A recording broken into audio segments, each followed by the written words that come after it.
ज्ञान का अनुभव भक्ति से होता है। संत तुकाराम महाराज कहते हैं कि मैंने अपनी आंखों से अपना मरण देखा, अपने आत्म स्वरूप को निहारा है।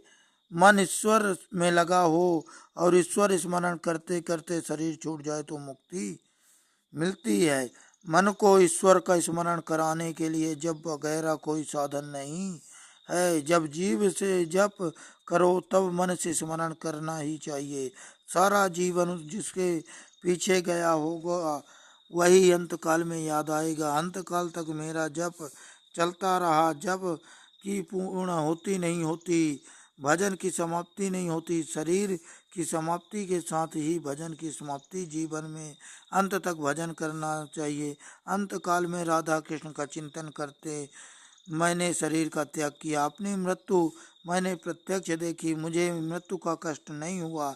इसके बाद मैं ब्रह्मा जी के यहाँ जन्मा। पूर्व जन्म में कर्मों का फल मुझे इस जन्म में मिला। मेरा नाम नारद रखा गया। पूर्व जन्म में किए गए भजन से मेरा मन स्थिर हुआ। मेरा मन संसार की ओर जाता ही नहीं। अब मेरा मन चंचल नहीं होता है। अब तो मैं सतत परमात्मा का दर्शन करता हूँ। एक दिन मैं गोलोक धाम में गया जहाँ सतत रासलीला होती है। वहाँ श्री राधा कृष्ण का मुझे दर्शन हुआ। मैं कीर्तन में तन्मय हुआ। श्री कृष्ण कीर्तन में मुझे अति आनंद हुआ। प्रसन्न होकर राधा जी ने मेरे लिए प्रभु से सिफारिश की कि नारद जी को प्रसाद दें। श्री कृष्ण जी ने मुझे प्रसाद दिया। व्यास जी ने पूछा, प्रसाद में प्रभु ने तुम्हें क्या दिया? नारद जी ने कहा कि इस प्रसादी में प्रभु ने मुझे यह तंबूरा दिया। प्रभु ने मुझे कहा, श्री कृष्ण करते करते जगत में भ्रमण करो और मुझसे जुदा हुए अधिकारी को हमारे पास लाओ। संसार प्रवाह में बहते हुए जीवों को हमारी ओर लाओ। भगवान को कीर्तन भक्ति अति प्रिय है। यह वीणा लिए मैं जगत में भ्रमण करता हूँ। नारद जी के साथ नाद के साथ कीर्तन करता हूँ। अधिकारी जीवों को यहाँ कोई योग्य चेला मिले तो उसे प्रभु के धाम में ले जाता हूँ। मुझे रास्ता में ध्रुव मिला, उसको प्रभु के पास ले गया। मुझे प्रहलाद जी मिले तो उनकी प्रभु के पास ले गया।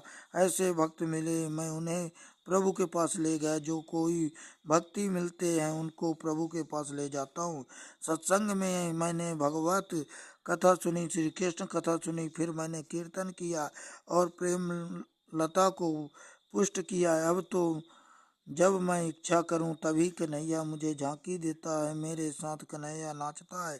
संत नामदेव महाराज जब कीर्तन करते थे उस समय श्री विठलनाथ जी नाचते थे। मैंने अपने ठाकुर जी का काम करता हूँ इसलिए उनके अति प्रिय लगता हूँ।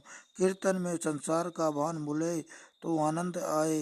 कीर्तन में तन्मय हुआ संसार को भूलता मैं। कीर्तन तो संसार संबंध छूटता है और प्रभु के साथ संबंध बांधता है। संसार का ध्यान छोड़ने का प्रयत्न करो।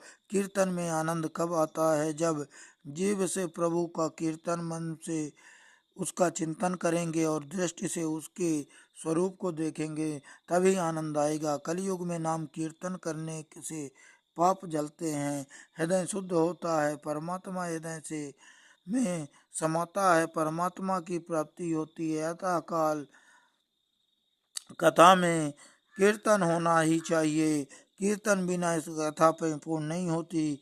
कलयुग में स्वरूप सेवा जल्दी नहीं फलती, स्मरण सेवा अर्थात नाम सेवा तुरंत फलती है।